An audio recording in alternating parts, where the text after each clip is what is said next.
pusat. Dipanggil ke pusat. Yang Tanggabi. Jadi banyak yang dipanggil dari divisi-divisi, termasuk kelas cabang itu dipanggil ke pusat di direksi. Jadi kemungkinan nanti akan ada perubahan struktur organisasi, akan ada pinwil dan cabang. Jadi sih nanti mungkin ada 2 yang pinwil sama cabang. Dan kemungkinan besar itu Pak Agus kemungkinan besar akan diganti gitu, tapi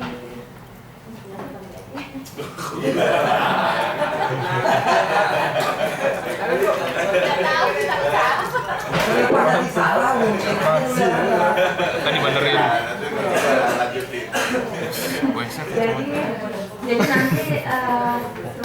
Jadi nanti kemungkinan di antara kita ini ada yang pindah ke pinwil, ada juga yang pindah ke cabang gitu. Cuma kita masih menunggu sih berita dari pusat itu tapi soal salah. Pak Gaji Pak lanjut itu. Itu ada sebagai nanggung benar ngasih informasinya. Apa lagi? Jadi keras banget giliran gue ya. Iya. Enggak beres. Nah, ini suara apa? Cek. Cukup lah. Cukup. Pada kemana nih teman-teman semuanya? Belum datang ya? Mentang-mentang kita mau diganti organisasinya, ya, pada pindah-pindahan. Tadi pagi juga saya lihat Ibu Lingling dibeliin potong sayur. Potong sayur tadi pagi. Begitu ketemu gua, lagi Pak, itu doang gitu. Tahu aja gitu ya, kita udah pindah ya. Sandy juga kan mau promosi kan gitu. Jadi sebentar lagi nanti Sandy datang, Pak, selevel kita Pak.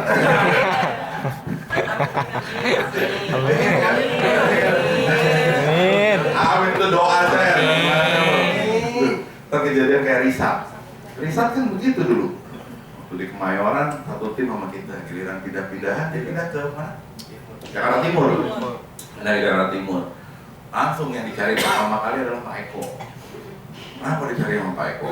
Begitu nyampe di ruangan Pak Eko, kita satu level. Gimana? Keluarin satu nama, DAMD. Level kan? Siapa? Dikasih satu nama, level gimana kan Pak Eko? Satu level, DAMD gitu ya. Nanti satu level nih kita tenang aja. Oke, teman-teman semua, tidak ada yang abadi di dunia ini kecuali perubahan itu sendiri. Itu sudah sempat dikatakan berulang-ulang. Jadi yang abadi itu apa sih? Cuma perubahan. Nah, berita mengenai perubahan ini pun kita terima mendadak. Kemarin sore ya Mbak Wid ya. Kemarin sore kita terima berita ini. Jadi sesuai dengan rencana roadmap yang sudah di blueprint yang sudah disiapkan oleh direksi dan manajemen, bahwa nanti Kanwil itu akan berdiri sendiri. Kanwil berdiri sendiri, tidak merangkap cabang. Jadi cabang-cabang kelas 1 seperti Cikini, Bandung, Semarang, Surabaya, enggak, Medan kelas 2. Cabang-cabang kelas 1 itu semuanya kalau Kanwilnya kemarin Medan, ya Medan merangkap sebagai Kanwil Medan, Denpasar merangkap sebagai Kanwil Denpasar, walaupun mereka cabang kelas 2 ya. Tapi ada jabatan yang dirangkap pada saat itu. Tuh. Denpasar membawahi wilayahnya sampai ke Kalimantan, Balikpapan dan sebagainya. Medan membawahi Aceh, Pekanbaru, Padang, Batam, seperti itu dirangkap oleh cabang Medan. Cikini pun begitu kemarin. Cikini merangkap sebagai Kanwil, membawahi mulai dari Palembang, Jambi, Bengkulu, ke bawah Lampung, Pontianak sampai wilayah Jakarta. Nah, manajemen melihat kalau organisasinya seperti itu terus akan terjadi tumpang tindih, jadinya tugas dan tanggung jawabnya jadi makin nggak jelas nantinya. Itu makanya dia lakukanlah pemisahan fungsi Korwil dan fungsi cabang sendiri. Nah, kayak kemarin misalnya Cikini, kita dituntut untuk mengevaluasi cabang-cabang binaan di bawah kita. Pontianak, Puruk, Jakarta Utara, Nyungsep, gitu ya. Banyak cabang-cabang yang performanya kurang bagus. Tetapi di satu sisi kita mau membantu mereka. Kondisi cabang kita sendiri pun lagi berantakan, gitu, ya kan? Sehingga dilematis jadinya di sana, gitu. Mau menjalankan fungsi core will-nya kah? Atau mau melakukan tanggung jawab sebagai anggota cabang Cikininya? Nah, makanya itu kemudian menjadi pertimbangan manajemen untuk dipisahin. Jadi nanti kanwil itu nanti akan berdiri sendiri yang fungsinya memang akan memantau dan mengevaluasi, kemudian membantu cabang-cabang yang ada di bawah binaan mereka untuk meningkatkan performanya, gitu. Nah, cabang Jakarta Cikini ini akan menjadi cabang sendiri, gitu, akan jadi cabang sendiri juga. Kemudian perubahan yang terjadi lagi adalah kantor cabang kelas 1 nanti kalau sekarang kan setingkat divisi, nanti nggak jadi setingkat divisi. Kenapa? Karena ada kanwilnya atau pinwilnya yang setingkat divisi. Pinwil nanti setingkat divisi. Kepala cabangnya tidak, kepala cabangnya setingkat biro kalau nggak salah. Setingkat biro atau setingkat bagian bisa, karena kan cabang kelas 2 kayak Medan, Makassar itu kan setingkat cabang kelas 2 kan itu. Nah, kemudian apalagi yang berubah? Yang berubah adalah di cabang kelas 1 itu nanti tidak ada lagi wakil. Wah, kalian selamat jadinya nggak ada gua kan. Banyak yang pertama senang lah pokoknya di sini lah, ya kan? Selamat gitu. Setiap hari Selasa, Kamis bisa jadi nggak ada acara lagi. Kemudian bisa jadi setiap Selasa, Kamis tidak ada uka-uka lagi, gitu kan? Iya, bayangin coba. Tiap Selasa, Kamis tiba-tiba mendadak dipanggil, Sal, maju Sal, sini Sal. Sal, maju sini Sal. Coba, kalau uka-uka kan kayak begini kan, misalnya kan. Iya, orang nggak tahu gitu. Coba lo jelasin teman-teman.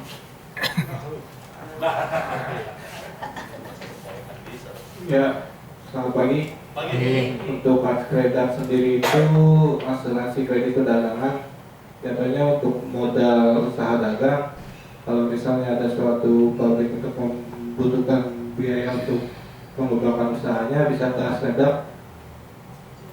Nah, itu berapa plafonnya, nanti diketahuan berapa dia minjem butuh dana buat mengembangkan usahanya, nanti ketahuan di situ plafonnya.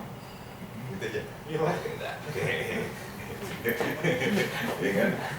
Seru kan kayak gitu kan? Iya, walaupun penjelasannya salah ya nggak apa-apa juga gitu kan. Cuma biar nggak ngantuk dia, karena di belakang udah mulai gitu kan, udah mulai ngantuk. Jadi itu nanti yang berubah ya, terjadi perubahan-perubahan seperti itu. Udah, apa kabar? Sehat? Hari ini ada penandatanganan sertifikat untuk Kanwil Cikini, Kanwil Jakarta 1. Serah terimanya dari Pak Agus Nugroho ke Pak Ahmad Rizali Semarang, Baris.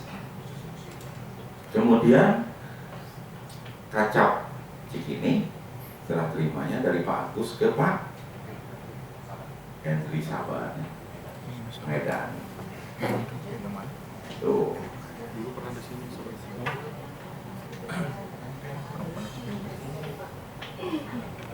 Ada yang kenal nggak? Oh iya. Ini kita dari Medan ya, kenal ya. Pernah di sini Pak. Oh iya iya. Iya, Henry pernah di sini. Iya. Di sini terus kemudian pindah ke Medan baru ya. Iya ya udah balik lagi, udah pada kenal kalian semua. Iya bisa. Kira-kira seperti itu. Kemudian yang tadi disampaikan Pak Win juga bisa jadi nanti gini, terjadi penciutan di organisasi cabangnya. Kenapa? Karena akan ada kanwil. Otomatis Pak Aris nanti dia pasti ada anggotanya lah gitu ya, anggota di Kanwil siapa, bisa aja nanti dia harus pindah ke Kanwil, diperbantukan ke sana dari bagian pertarungan, kemudian dari bagian pemasaran nggak ada orang, terus dari mana lagi, Elman bisa aja Bu Ella yang pindah ke Kanwil kan gitu. Saya nggak tahu itu, gelap. Karena sekarang SDM itu modelnya udah kayak ini, udah kayak presiden.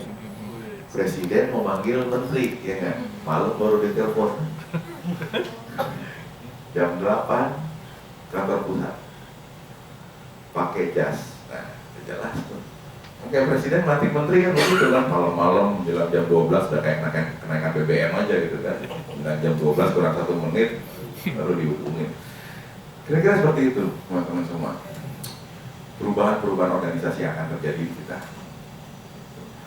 Saya hanya berpesan lagi, balik-balik saya hanya berpesan. Cabang Cikini tergantung pada kalian. Karena saya bilang berkali-kali, siapapun yang jadi pejabatnya di sini dengan bisa kapan saja diganti. Siapapun yang jadi pejabat bisa kapan saja dirotasi, mutasi seperti itu. Tetapi keberadaan cabang Cikini yang menjadi fondasi cabang Cikini adalah kalian semua. Jadi tolong kalianlah yang akan membawa cabang ini, mau cabang ini mau jadi maju atau cabang ini mau jadi nyungsep, ya kalian juga.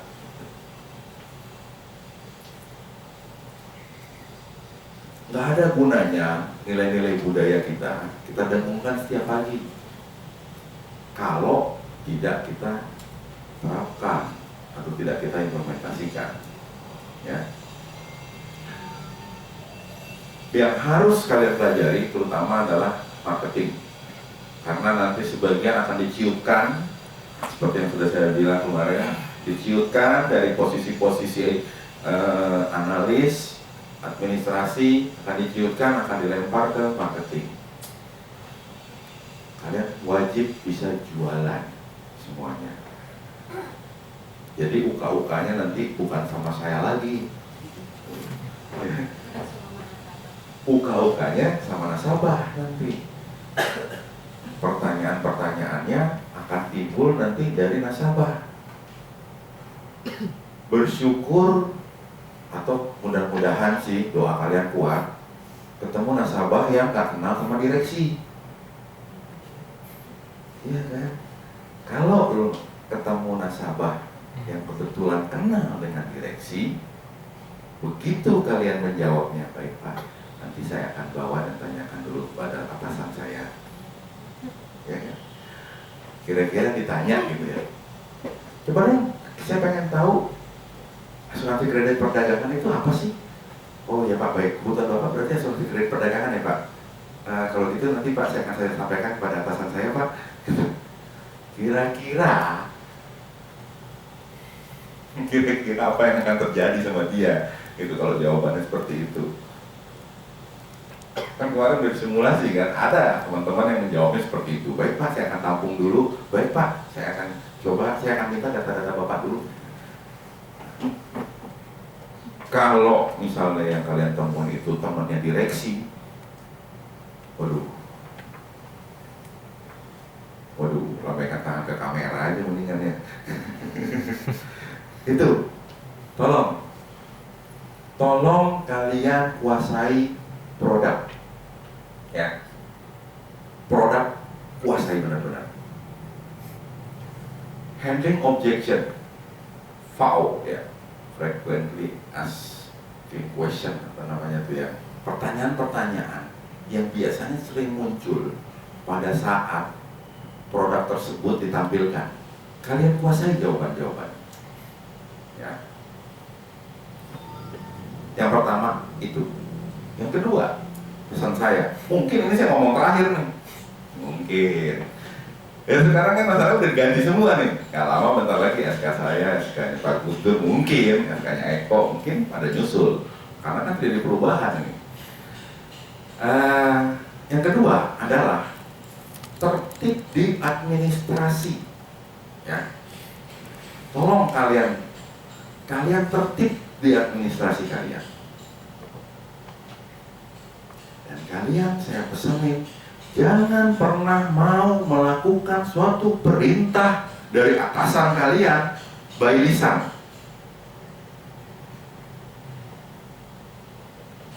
Pada saat misalnya atasan kalian, siapapun itu, menyuruh kalian melakukan suatu penutupan, atau melakukan suatu pengeluaran dana, atau melakukan suatu pembayaran klaim yang ternyata itu tidak layak, atau tidak laik untuk klaimnya dibayar, atau penutupan yang kita tutup, atau keuangan yang kita keluarin, entah untuk pengadaan dan sebagainya. Hati-hati. Karena perintahnya cuma lisan. Bisa jadi si atasan itu nanti akan mengingkari omongannya. Ya. Hati-hati. Minta tertulisnya. Kalau dia nggak mau ngasih juga, kalian nggak usah marah. Sekalian aja. Kejadian Jakarta Utara, ya. Sidra, Ayu, Bu Ayu kalau nggak. Oh, ini selamat tuh, nggak mau parahnya. Karena ada perintah dari atasannya untuk menutup. Yang akhirnya diperiksa SPI kan. Gak mau dia parah. Tuh. Hati-hati ya sama itu. Perintah lisan berbahaya. Kalau tidak diikuti, minimal apa? Kalian cobalah usahain pakai WA kayak itu, jadi bukti ya, tertulis. Bisa. Apapun. Mana ingat nggak kejadian di Bandung? Kejadian di Bandung akhir tahun. Kejadian di Bandung akhir tahun 2015. Kejadian 2015. Banyak berita-berita yang simpang siur. Saya, Pak Elman, Pak Agus Soleh, pelakunya dari Bandung. Orang yang masih hidup, bisa ditanyain. Tanggal 29 Desember, akhir tahun, 29 Desember, Direktur Utama Bank Jabar, Pak Ahmad Irfan, dengan Direktur Keuangan Bank Jabar, Ibu Nia Kania, datang ke Askrindo. 29. Datang ke Askrindo, nemuin siapa? Nemuin direksi kita. Yang ditemui 2 orang, Pak Toto sama Pak Singgi. Pertemuannya pun hanya berempat, tidak ada divisi yang ikut. Oh, ada satu, Sugi, Pak Sugiarto, waktu itu kepala divisi investasi. Cuma karena terkaitan untuk memasukin nempatin deposito akhir tahun. Ibu Nia masih nelfon saya. Waktu dia nyampe di Askrindo, Pak, saya udah nyampe di Askrindo, Pak. Oh, saya nggak ikut, Bu, saya bilang gitu. Saya nggak ikut, saya juga nggak tahu kalau itu ternyata datang ke Askrindo, saya bilang gitu. Oh iya, saya mau janjian sama Pak Toto dan Pak Sigi. Oh iya, silakan aja, Bu. Pertemuan 4 orang 8 mata. Apa yang disebutkan di sana? Ternyata ada janji dari direksi Askrindo. Bank Jabar waktu itu, Bank Jabar Banten nuntut klaim minta dibayar di akhir tahun itu sebesar 50 miliar. 50 miliar klaimnya Bank Jabar minta dibayar. Ini masih ratusan waktu itu yang ada. Minta diselesaikan 50 miliar. Dan itu disetujui oleh Pak Toto. Lisan. Ya. Pulang dari sana, senang direksi Bank Jabar. Wah, kita mau dibayar klaimnya sama Askrindo 50 miliar NPL, baik lagi. Ya kan? Udah.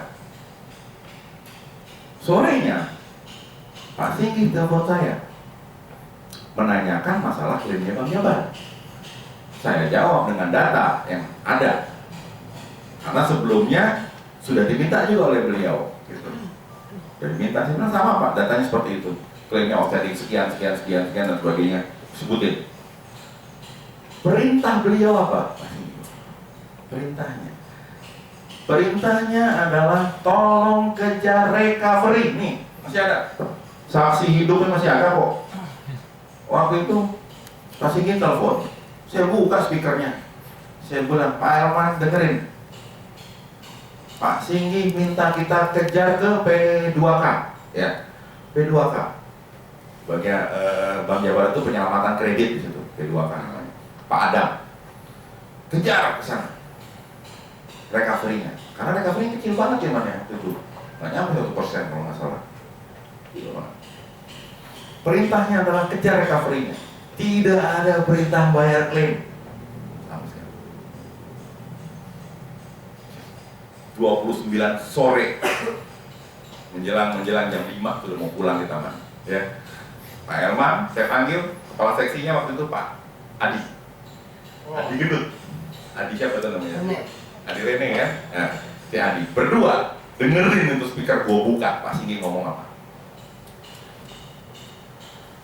Perintah saya langsung besok pagi kalian ke Bank Jabar, P2K, temui Pak Adam, minta recovery-nya.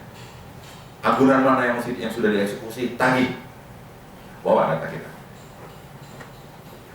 Malam, lewat lah malam itu ya. Gak usah saya ceritain kejadian malam gitu ya.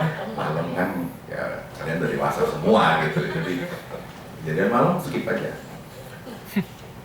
Pagi lagi Habibie ketawanya paling keras padahal dia belum nikah gimana.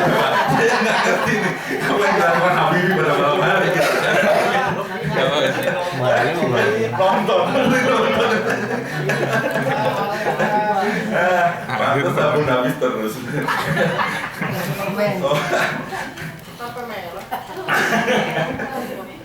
Ya. Jadi pagi ini, udah pagi. Begitu pagi saya ingatin lagi Pak Elman ya. Pak Elman jangan lupa bawa data subrogasi kita, berangkatlah ke Bank Jabar. Awal mau Pak Elman, berangkat ya mau Pak Adi, berdua. Di sana ketemu dengan Pak Irfan kan. Pak Elman ketemu sama Pak Irfan. Nah, Pak Irfan lagi jalan-jalan tuh, ya kan? Lagi keliling-keliling. Lagi keliling-keliling ke bagian-bagian ke divisi-divisinya Bank Jabar. Lagi senang, mukanya ceria. Akhirnya mau bayar klaim kan gitu kan. NPL kita bagus gitu. Senang. Lu nunggu di PKBL kan kalau nggak salah ya. PKBL apa? Bukan yang Pak Sis itu tempat Pak Sis. AKBL, oh PKBL, jadi sorry. AKBL bener, bukan PKBL, AKBL itu tempatnya Pak Sis.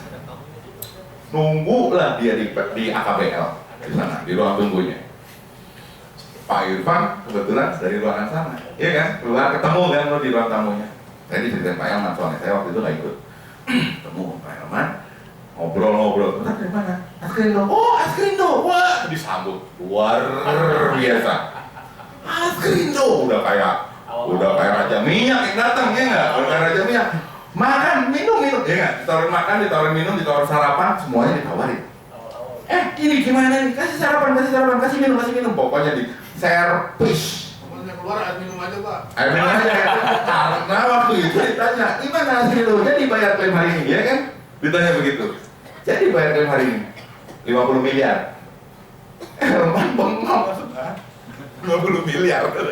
Dia nggak siap lah. Perintah seperti itu. Ya nggak? Yang tadinya mau dipesenin nasi goreng, bakwan gitu, batagor, ya nggak? Oh minum jus, nggak keluar, nggak putih keluarnya akhirnya. Itu pun 2 jam Pak. Itu 2 jam keluarnya. Kenapa? Karena begitu rumah ditanya, gimana Pak? Jadi bayar klaim hari ini 50 miliar. Enggak Pak gitu ya, pokoknya udah jawab, pokoknya Pak Elman jawab enggak. Kenapa? Nggak ada perintah kita. Dan kita tidak menyelesaikan itu gitu loh. Gila waktu itu. Yang tadinya perintahnya bersihin nasi goreng, batagor, lengkap pokoknya menu komplit lah spesial waktu itu. Langsung di cut off dong, air putih keluarnya. Iya. Marah dia di sana. Pak Irfan marah. Iyalah, marah lah. Kemarin gua dijanjiin untuk membayar klaim 50 miliar, Udah senang-senang keliling-keliling ke semua divisi, NPL kita bakal bagus di akhir tahun. Tiba-tiba ketemu orang Askridonya dibilang nggak ada pembayaran klaim 50 miliar, coba. Gimana nggak kebakaran jenggot dia? Tanggal 30 loh itu. 1 hari sebelum penutupan akhir tahun. Ya kan? Waktu itu kita nyiapin pembayaran BJB 3 miliaran kalau nggak salah. 3 miliar yang saya udah siapkan klaim settlement dan untuk bayar. Siapa ya? 3 miliar. Begitu ketemu Pak Elman kira-kira jam 10-an kalau nggak salah ya pagi, jam 10-an. Marah lah dia. Marah. Siang saya ditelepon oleh sekretarisnya. Diminta untuk datang ke BJB untuk menghadap Pak Irfan. Datanglah saya ke sana. Pak Irfan. Datang, saya nyampe di tempat Pak Irfan itu pokoknya setelah makan siang lah, setengah satuan. Beliau belum ada, nunggu lagi, kira-kira hampir jam 2, setengah 3-an, baru datang, masuk ke ruangannya dia. Sama pertanyaannya, sama yang dilontarkan ke Pak Elman. Jadi, Askrindo bayar klaim 50 miliar. Seperti itu. Dan sama jawaban saya dengan Pak Elman. Enggak ada Pak pembayaran klaim 50 miliar, saya bilang begitu. Marah, asli marah semarah-marahnya. Itu yang namanya Dirut Bank Jabar marah, itu dia. Buat apa saya ada asuransinya dan sebagainya marah lah. Gitu. Wah, kata-katanya udah gak enak dan dengar pokoknya. Habis saya dimarahin. Dan kata-kata terakhir keluar dari dia adalah, gimana sih ini bisa beda antara atas sama bawah? Terus langsung saya di sana berpikir satu, anjir, gue kena jebakan Batman. Iyalah.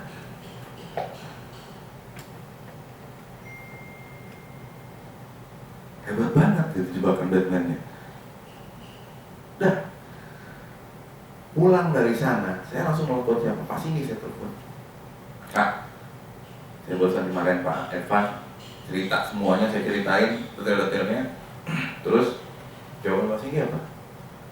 Ya sudah, kamu lakukan saja sesuai dengan SOP untuk penyelesaian klaimnya. Ya, udah. Nggak ada perintah lagi secara tertulis, nggak ada perintah lagi secara lisan buat yang lain-lain, nggak ada. Oh ya sudah. Gua pikir gue di backup dong oleh direksi, ya nggak? Putusannya seperti itu. Udah. Dengan Pak Irfan, waktu itu dia cuma nanya, berapa jadinya kamu mau bayar hari ini? Katanya dia bilang gitu. Saya jawab, 3 miliar Pak, saya sudah nyiapkan dalam settlement 3 miliar. Gak ada gunanya itu. Sampai dia ngomong kayak gitu, gila loh.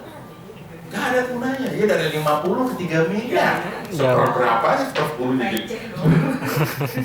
Iya kan? Nggak ngangkat gitu. Gak ada gunanya dia bilang. Ya Pak, kalau gitu saya akan usahakan Pak, satu hari ini saya akan kejar tim klaim saya untuk menyelesaikan. Gitu. Berapa kamu bisa tambahin itu? 500 juta Pak, saya bilang gitu. Makin marah lah dia, cuman kan gua ngukur kemampuannya gitu loh. Gua ngukur kemampuan berapa yang bisa gua selesaikan dalam satu hari gitu kan. Lo tahu nggak klaim apa? Klaimnya produktif Bank Jabar. Yang kreditnya berapa miliar mas? Berapa miliar? Berapa juta mas? 20 juta. Recehan gitu. Lu bayangin kalau gua nyelesain klaim 500 juta, berapa debitur itu yang harus gua periksa gitu kan? Sementara waktu kemarin Elman pertama kali masuk ke Bandung rambutnya hitam semua. Begitu ketemu kan jadi putih gitu kan? Gila bener tuh. Jadi ya sudahlah akhirnya gitu kan. Akhirnya udah baliklah ke kantor. Gua bilang lagi sama Pak Elman gini, ya udah kita selesaikan aja sesuai dengan SOP. Tolong tambahin 500 juta, saya bilang gitu sama Pak Elman. Tolong dikejar teman-teman ngerjain tambahin 500 juta lah bayarnya. Udah dikejar sama Pak Elman juga. Akhirnya 3,5 miliar kalau nggak salah kita selesaiin waktu itu. Nah, tanggal 31 Desember 31 Desember kita kalau nggak salah setengah hari waktu itu ya Lu bayangin, kita waktu itu kerja setengah hari dan di injury time menjelang kita mau pulang itu ada perintah dari Pak Toto untuk menyelesaikan sebanyak-banyaknya klaim Bank Jabar. Kenapa? Pak Toto naruh dana di KCK, Artaloka, Bank Jabar Artaloka. Ya, taruh dana di situ melalui KCJK. Taruh dana di sana sebesar 15 miliar. 15. Tetapi pencairannya terhadap dana 15 miliar itu harus by claim settlement. Harus ada claim settlement yang baru, dana itu bisa pindah buku ke Bank Jabar. Gila. Suruh kejar semua cabang se-Indonesia yang punya tiket sama dengan Bank Jabar dan punya klaimnya Bank Jabar harus diselesaikan. Cikini juga kalau nggak salah ya. Akhir tahun kan? Ngalamin berarti cerita gue bukan cerita bohong. Mau dikonfirmasi bisa. Pelakunya ada, pemeran utamanya ada semuanya, gitu, dan masih hidup, alhamdulillah. Pak Agus Soleh ada ya? Pak Agus Soleh nggak ada. Tapi dia tahu Pak Agus Soleh, tahu banget itu. Kenapa? Tanggal 31 ya, tanggal 31 malam, tanggal 31 itu kita nggak ada yang pulang kan? 31 terus, kenapa? Bank Jabar nunggu sampai tanggal 5, sampai tanggal 5 Januari untuk mengerus 15 miliar itu. Nggak ada yang pulang teman-teman di Bandung, timnya Pak Elman. Ngerjain terus, si Meta, siapa lagi tuh, si Dimas ya. Nggak ada yang pulang, pada tidur di kantor semuanya. Selama dana 31, 1, 2, 3. Tanggal 4 teler semua, selesai. Nggak sanggup, pulang.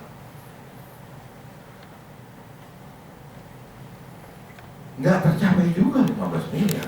Gila lu, berapa banyak itu yang mesti kita selesaikan. Tuh. Tapi orang-orang Bank Jabar semua di deretan bawahnya tahu kalau ini adalah permainan politik. Askrindo waktu itu punya kepentingan di akhir tahun untuk ngejar apa? Laba 1 T. Target kita kan laba 1 T kan waktu itu, iya kan? Mau ngejar untuk pertanggungjawaban ke kementerian dan sebagainya, direksi kita 1 T. Kalau sampai keluar duit, akhirnya berapa 1 T lewat 1 juta ya kalau nggak salah ya, 1001 gitu kalau nggak salah akhirnya laba kita tahun 2015. Dipaksain itu juga, dipaksain oleh orang-orang pusat untuk ngejar 1 T. Nah, pinternya itu direksi itu naruh duit 15 miliar di Bank Jabar, tetapi status duitnya kan masih duit kita kan. Oh iya dong, pencairannya, wong dibilang pencairannya harus pakai claim settlement ya, kayak gitu. Baru boleh pindah buku ke rekeningnya Bank Jabar. Nah, ketahuan udah keukur, perintahnya apa? Tanggal 31 siang, pas kita udah pada mau pulang itu. Sampai malam tank, paling berkurangnya sedikit dari situ. Ya kan? Tengah aja. Begitu masuk tanggal 1, ya udah, yang penting tutup tahun kita laba 1 T. Kan gitu.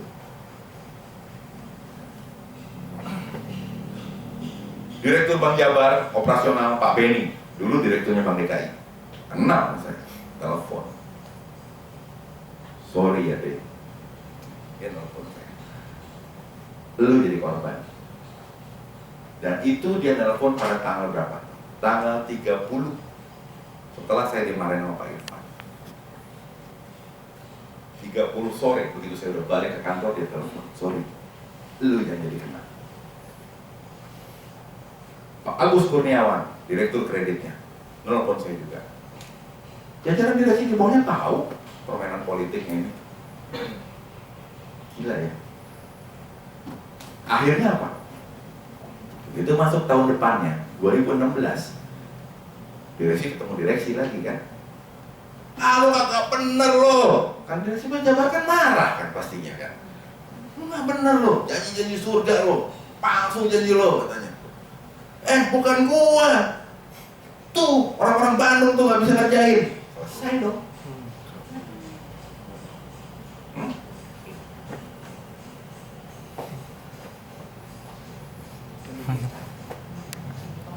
Kenapa masih kambing hitam? Kenapa nggak kambing domba gitu? Ya kan? Bandot. Kenapa harus kucing hitam identik dengan jelek? Kenapa kambing hitam? Kenapa nggak kambing domba gitu? Agak bagusan dikit, bulunya rada-rada empuk gitu kan? Gua kemarin jadi kambing domba jadinya. Kambing guling. Coba, akhirnya kan jadi seperti itu kan? Gimana sih Wasrindo, lu udah janji mau bayar 50 miliar akhir tahun, nggak terrealisasi. Pak, jangan salahin saya. Direksi kita kan begitu. Itu bawahnya nggak benar. Akhirnya apa? Diutuslah Pak Hadi waktu itu ke Bandung untuk menyelesaikan sengketa itu. Hadi Martono. Ada orang yang juga masih hidup. Lu boleh tanya. Dengan membawa misi apa? Oke, Bang Jabar jangan marah ya. Gua ganti nih orang.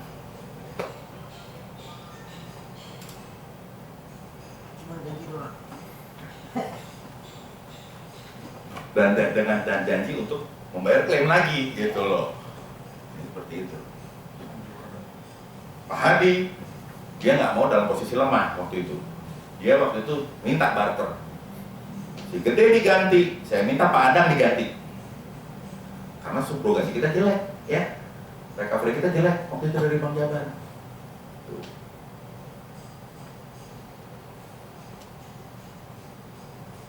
Pak Adang diganti, saya diganti. Politik. Karena perintah-perintah bisa. Karena yang tidak tertulis. Hati-hati. Berita yang beredar dari pusat apa? Apa yang lo dengar semua?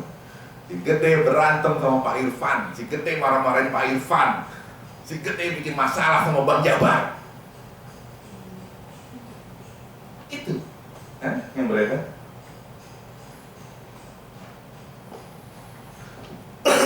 Luar biasa. Gak apa-apa, gue ceritain, biar apa? Biar ada dua versi yang lo terima. Dan gue punya saksi-saksi hidup yang masih hidup. Man, tolonglah, jangan apa-apa dulu ya. Bagus sore juga, tolong ya teman-teman nih, tolong aku sore diajak olahraga gitu loh, biar agak terjaga kesehatannya. Saksi hidup saya itu semua itu. Iya. Ngeri ya, ngeri banget.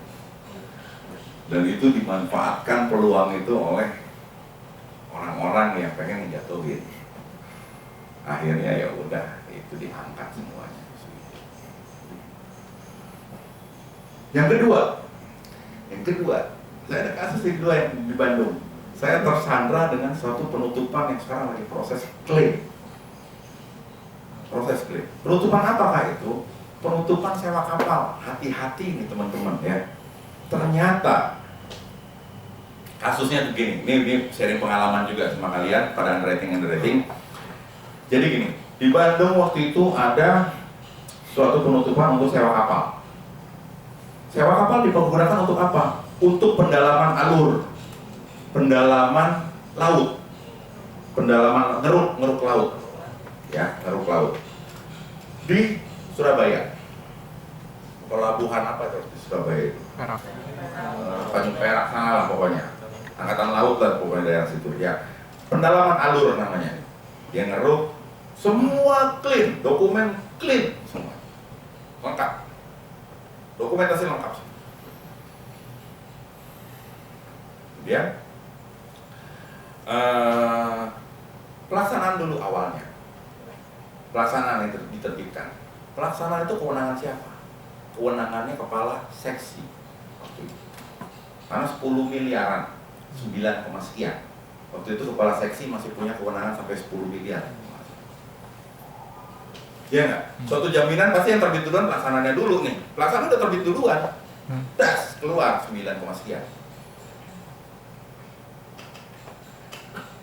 2 minggu kemudian baru ada permintaan untuk uang muka. Permintaan untuk uang muka lebih besar tentunya uang muka, karena pelaksanaan hanya 5%, uang muka itu 20%-an gitu. Ya kan? Berarti 4 kalinya dari nilai itu. Kalau nggak salah something hampir sekitar 28 sekian gitu. Waktu itu di kewenangan kepala cabang juga waktu itu. Nah, pada saat itu saya mau ngambil keputusan apa? Saya tersandra di jaminan pelaksanaan yang sudah terbit. Jaminan pelaksanaan sudah terbit 2 minggu sebelumnya. Pada saat saya melakukan penutupan itu, saya bilang apa? Saya suruh lakukan survei. Survei lakukan dulu. Yang kedua, saya minta cash call-nya 10%. Waktu itu ketentuan SOP kita hanya 5%, kalau nggak salah. Survei, ada yang survei akhirnya. Ya, cash call-nya juga pun masih ada. Jadi, secara administrasi clean, nggak ada salah. Kemarin saya diperiksa oleh SPI, tahun lalu lah, diperiksa oleh SPI. Itu klaim, kenapa klaim? Nah ini ternyata, kenapa terjadi klaim? Rupanya, ya, si kapalnya sudah disewa dari India datang, hampir standby di lokasi, siap di lokasi, nggak bisa kerja. Kenapa nggak bisa kerja? Obrijinya tidak punya izin untuk tambang, gitu. Izin keruk punya, ya, izin keruk punya. Kenapa? Karena kan proyeknya pengerukan nih, gitu. Waktu pelampiran pertama-tama itu kan izinnya kita periksa semua. Oh ada, izin keruknya ada, jelas, kontrak jelas semuanya. Kontrak dengan OBJ ada, kontrak dengan punya pemilik kapal ada, jelas semuanya, clean kok. Ternyata untuk ngeruk izin keruk yang dia punya OBJ itu bukan untuk nambang, ngerti nggak? Ada bedanya ternyata di sana. Kalau si prinsipalnya ini dia suruh ngeruk pasir itu, kemudian dia lempar, ditaruh, ditimbun di darat, untuk sekalian mereklamasi pantainya itu, apa namanya, pelabuhannya. Itu yang dibutuhin ternyata adalah izin tambang, bukan izin keruk. Izin keruk hanya dipergunakan untuk apa? Kamu ngeruk, kamu buang ke tengah laut, gitu. Keruk boleh jadi ngeruk, tapi buangnya harus ke tengah laut. Tuh, titik koordinatnya disiapin. Sekian derajat lintang utara, sekian derajat lintang selatan, buang di sana tuh pasir. Begitu juga kayak pendalaman alur sungai, gitu. Dikeruk harus dibuang ke tengah laut. Kalau izinnya izin keruk, tapi kalau izinnya izin tambang, boleh dia pakai untuk taruh di darat. Gitu. Akhirnya apa? OBJ kapal, prinsipal kapalnya udah siap standby, mau kerja, nggak bisa kerja, bisa dia kerja ngeruk, tetapi dia harus buang ini ke tengah laut. Lah kalau ini dibuang ke tengah laut, nggak dibayar dia, ya kan? Karena pembayaran dia berdasarkan kubikasi pasir yang diangkut untuk ditimbun di darat. Nah kalau dia nggak dibayar, sama aja kerja bakti dong, kan gitu. Sama aja dia kerja bakti dong. Dia udah biaya fuel, biaya kru, biaya kapal dan sebagainya kan dia mesti keluarin tuh harian, sewa harian. Dia mesti bayar. Kalau dia bayar sewa harian, kemudian hasilnya ini tidak diperhitungkan untuk dibayar, malah dibuang ke tengah laut, ya kan sama aja kerja bakti dia. Akhirnya dia memutuskan untuk nggak kerja dong, daripada tambah dalam. Ingat? Udah, sengketa, klaim jaminan. Ya. Awalnya nggak mau klaim tadinya. Kenapa? Itu dituntut mau diklaim jaminan pelaksanaannya, nggak ada pekerjaannya kok, orang nggak dikerjain, ya kan? Dia udah sepakat tadinya untuk nggak ngeklaim di jaminan pelaksanaan. Kenapa nggak ada pekerjaan jadinya? Kan terjadi prestasi di situ, kan maksudnya terjadi ada kegagalan dari OBJ untuk menyiapkan izin, gitu. OBDG karena di kontrak jelas segala macam perizinan akan disiapkan oleh OBDG terkait dengan proyek tersebut. Rupanya OBDG cuma punya izin keruk doang gitu loh, izin nambah nggak ada. Nah itu salahnya. Akhirnya apa? Oke, nggak gua klaim deh, jaminan pelaksanaannya nggak gua klaim ya katanya. Cuman si OBDG-nya juga pengen minta agar ini kembali ke posisi semula, kira-kira begitu. Uang muka yang udah lo ambil dari gua, tolong lo kembaliin, gitu. Udah, gua anggap nggak klaim nih, gua anggap proyek ini jadi gak ada, gitu. Lah si prinsipal, waktu dia ngambil uang muka, itu buat apa? DP kapal, kan gitu kan? Dia dapat uang muka, dia kirim lah ke perusahaan yang punya kapal. Dia kirim ke sana, untuk apa? DP kapal, Pak ini DP-nya nih ya, gitu. Nanti bayarannya kan kita dari time charter, gitu kan, dari harian. Gua akan dibayar dari gua dikasih pasirnya, gua bayar ke lo harian saya Pak. Gitu.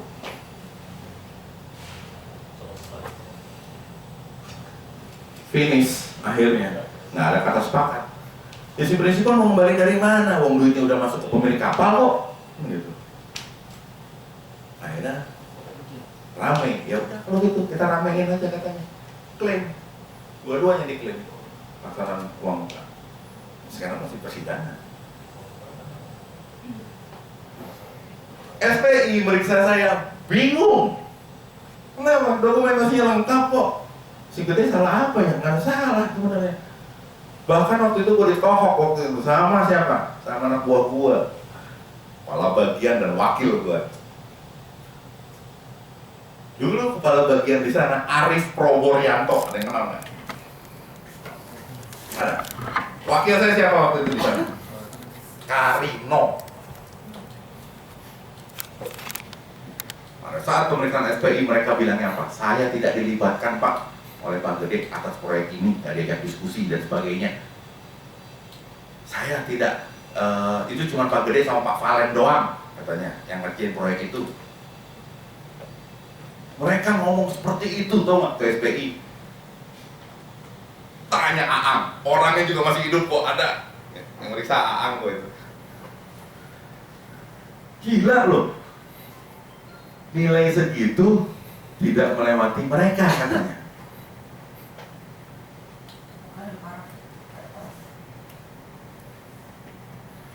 Akhirnya apa? Gue bilang sama Aang waktu itu, waktu pemeriksaan, saya rasa nggak mungkin Pak, karena nilainya nilai segitu, berarti kan harus melalui komite dulu.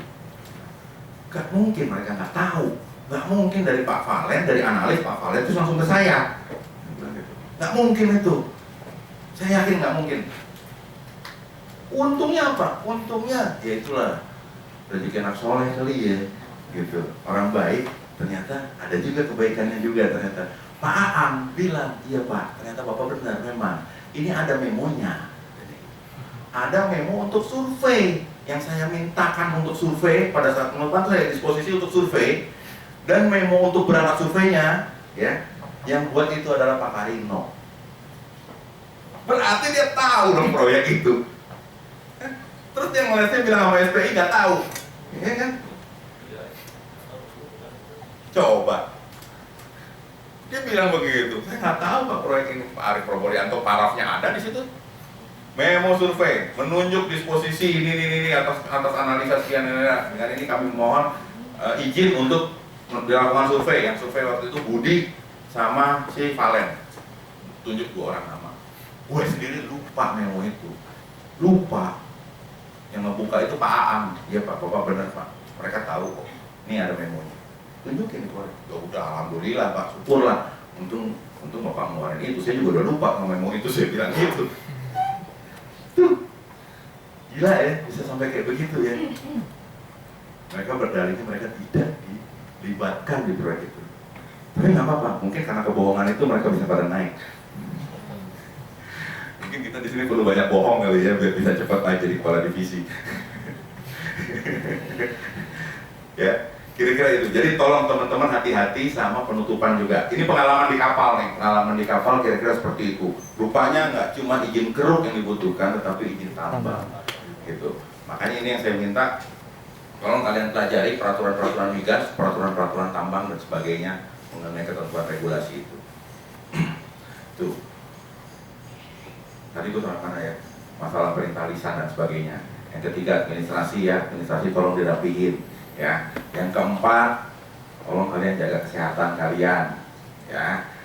Jaga kesehatan kalian karena enggak